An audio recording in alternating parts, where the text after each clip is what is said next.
without them or my production team, and doing a show at this scale safely is not easy, especially when all of you at home have some pretty insane expectations. I hope tonight reminds you why you love to play games. And with that, we're going to move on to our first game with a game that was just announced yesterday, Call of Duty Black Ops Cold War.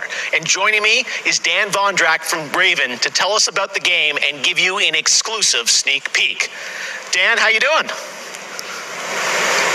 Good, Jeff. Thanks for having me here. This has been a dream project for us to work on. From nearly the beginning of development, we knew Black Ops Cold War was going to be a direct sequel to Black Ops 1, and we loved the idea of returning to the pillars built the Black Ops franchise: deniable operations, conspiracy grounded in history, and that shadowy world of paranoia. And we get to mix all those together, drop the player into the 1980s at the height of the Cold War, and it's really something that we know would feel relevant to today and also uniquely Black Ops. Well, you start playing with Black Ops, everyone wants to know characters. We saw yesterday in the reveal trailers, some familiar faces. So, Woods, Mason, break it down. How does this fit into the Black Ops canon? You said it's a direct sequel, so are we going to see a lot of familiar faces? Yeah, part of the fun in making this game was bringing back the iconic characters like Woods and Hudson and Mason and seeing how all those personalities mix with some of the new characters. So the campaign takes place in 1981, and we love that we've been able to have so many connections to the original Black Ops and really be that direct sequel to the game.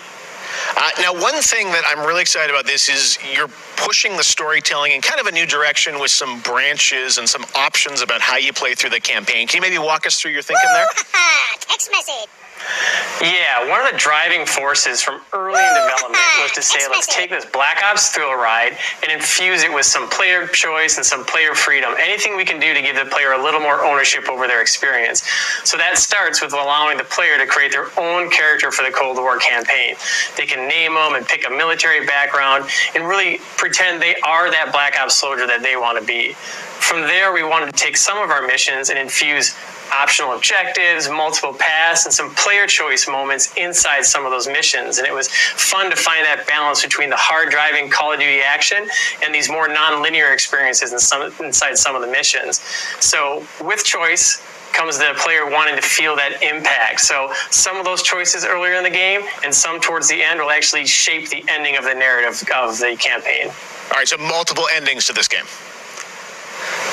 Yeah, absolutely. That was one of the big things for us. It's like we love that Black Ops has always been willing to take risks, and we all know they did some of this in Black Ops 2, and with our story and with these features, we love playing homage to those early Black Ops games.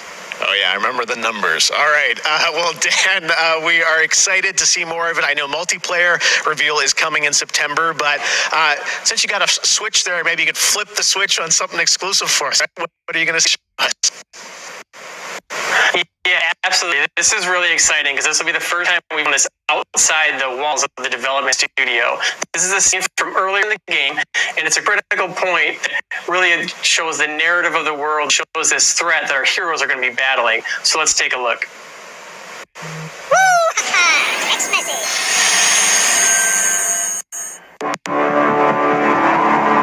1943. Detailed information from the Manhattan Project was stolen from Los Alamos by the Russian spy known as Perseus. 1968, Vietnam War. Viet Cong soldiers orchestrated by Perseus attempted to steal an American-made nuclear bomb from a U.S. firebase. 5 days ago, while on a mission, we acquired intel that Perseus is in play again and planning an attack on the West. Perseus. The CIA's analysts consider him to be the single largest threat to the free world. Mr. Hudson, we're all aware of Perseus. We're also aware he's more myth than fact. I mean, personally, I think he's nothing more than the Russian boogeyman. General Haig, allow me to introduce the man best suited to respond to that. CIA clandestine special officer Russell Adler.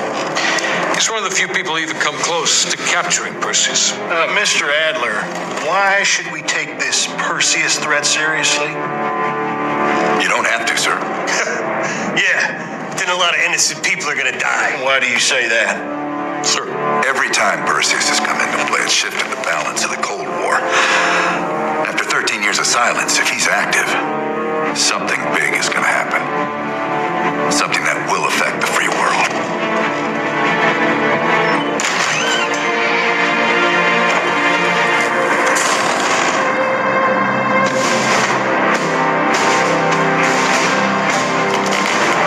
Mr. President. Sir. Mr. President.